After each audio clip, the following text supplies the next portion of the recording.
the afternoon of June the 24th, 1944, and Flight Lieutenant David Pop Hornell pilots his Catalina flying boat. He's on an anti-submarine patrol over the rough Norwegian seas when over the intercom, the port gunner asks, "Hey, you seeing what I see on the port side?" He checks to his left, and sure enough, in the distance, there's the distinct form of a U-boat floating in the sea. I sure do. Hornell activates the action station's alarm, and the flying boat turns towards... Enemy submarine spotted. Starboard bow.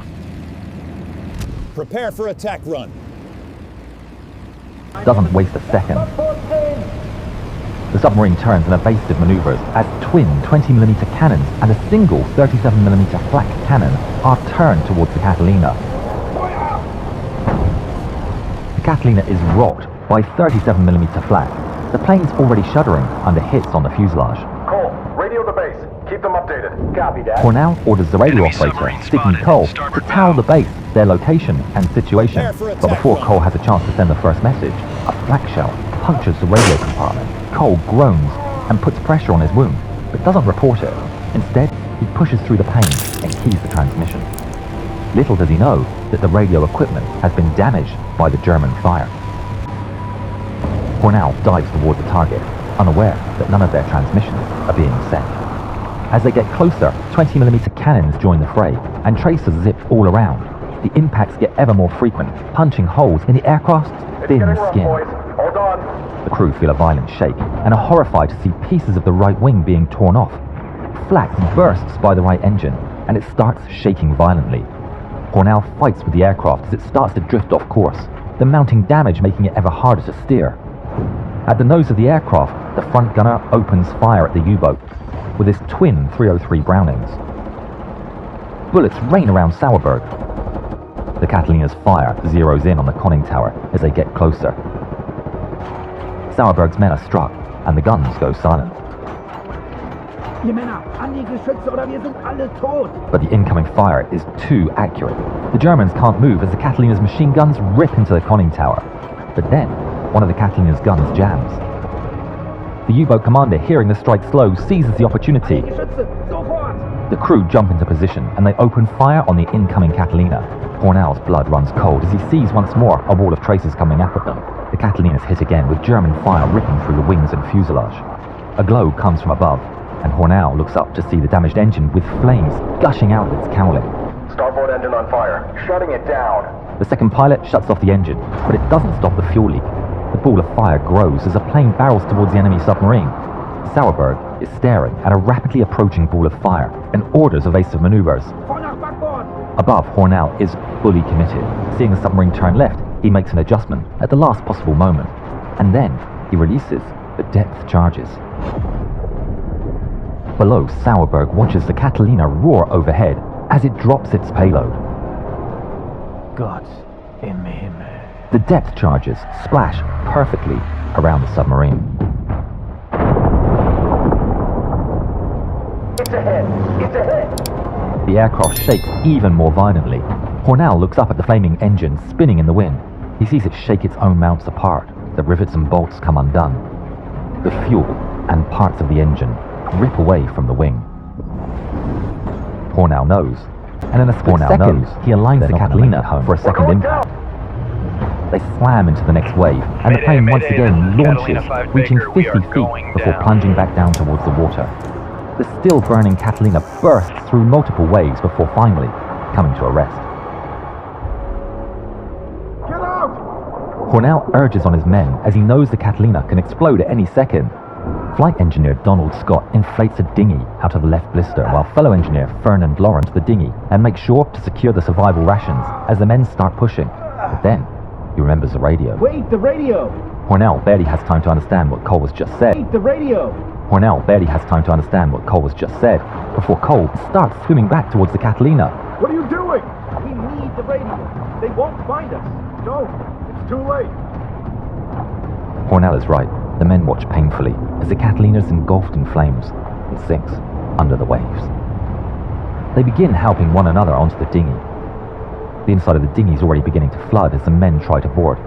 Hornell uses a helmet to throw water overboard, but then there's a cry. We're missing someone. Hornell's filled with dread and immediately gets to the edge and counts the heads. There's only 7. There's meant to be 8. It's Lawrence! Fighting down panic, Hornell scours the rolling waves for his missing man. They see nothing as the dinghy rises and falls in the heavy waves. They catch a glimpse of a second dinghy. It's also cresting a wave in the distance. There he is! They push furiously through the swell, rushing to catch up with their friend. The men on the dinghy direct as they see their friend also paddling towards them. But then they crest another wave and see Lawrence's dinghy empty. Go faster! They redouble their efforts and reach Lawrence, who's managed to struggle back onto his dinghy. The relief of having 2 dinghies is palpable, and 2 of the crew move to get onto Lawrence's dinghy. But then, Lawrence's dinghy explodes and drops the men into the ice-cold sea water. They all start to pile onto the remaining dinghy, but they can't fit. Hornell volunteers to stay in the freezing water with 2 more men. Hang on. We sent those distress calls.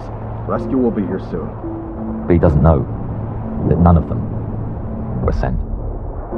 For 3 hours, Hornell organizes a rotation, swapping who waits in the water, hoping to delay hypothermia. Hornell assigns himself to stay in the freezing water the longest, but it's unbearable.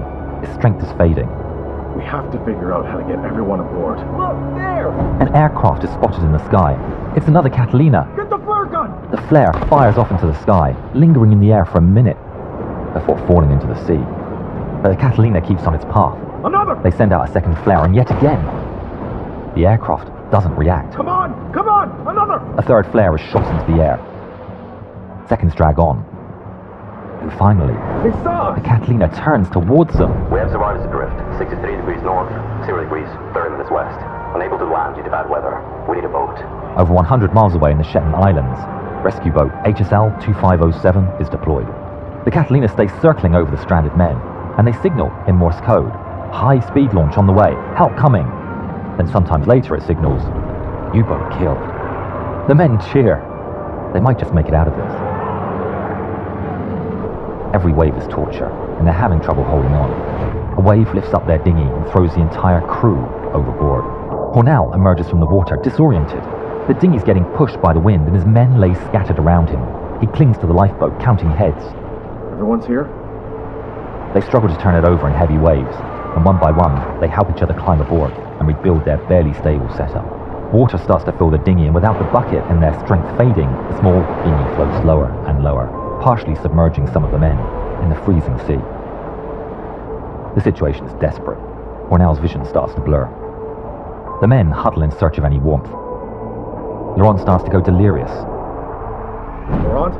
Stay awake, please. Laurent! Hornell and his men try to talk with him to keep him focused. But it's no use. He's gone. The men are devastated.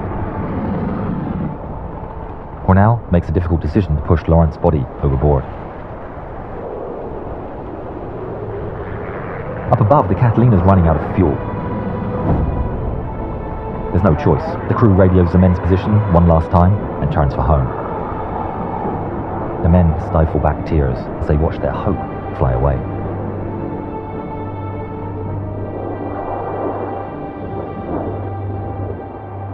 They float alone in the sea. But then they see something in the sky. It's a huge aircraft. The men perk up. They start waving their hands and they see a big bomber turn towards them.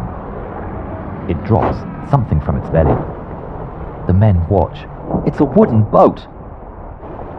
But the wind is strong and the boat gets carried away, flying off until it disappears from sight behind a wave. They bob up and down in the waves and see it floating 500 yards away. Let's swim. We can make it. No! It's too Despite being completely blind from the salt water and having no idea where the boat is, Hornell drags himself towards the water. The men swim after him, reaching out, grabbing his arms, trying to hold him back. Hornell pleads, but his men know it's no use, and they watch their lifeboat float away. A spotlight appears over the waves, illuminating the men. The rescue boat has finally arrived. Contact. We found them. After 21 long hours, the survivors of the Catalina are pulled from the sea. Laying on the dinghy, Hornell looks up, staring through his blurred eyes at the scene of his men being lifted out of the water. A sense of accomplishment washes over him, and with the last of his strength, he musters the smallest of smiles. His eyes close, never to open again. The sailors on the rescue boat attempt to revive him for 4 hours, but it's no use. Thanks to Hornell, 5 survivors would all make a full recovery and survive the war. David Ernest Hornell was posthumously awarded the Victoria Cross, and it was received by his wife. Of his late commander, second pilot Denomi later stated, "Outstanding about Flight Lieutenant Hornell was his marvellous ability in flying such a badly damaged aircraft, especially in the face of strong enemy fire. His courage and bravery throughout marked him as a great man. Words cannot do justice to the fine job he's done." Poor souls. Those U-boat hunters have a devil of a job. Have you heard how an American destroyer had a fist fight with the U-boat crew? Watch this story and see the whole thing.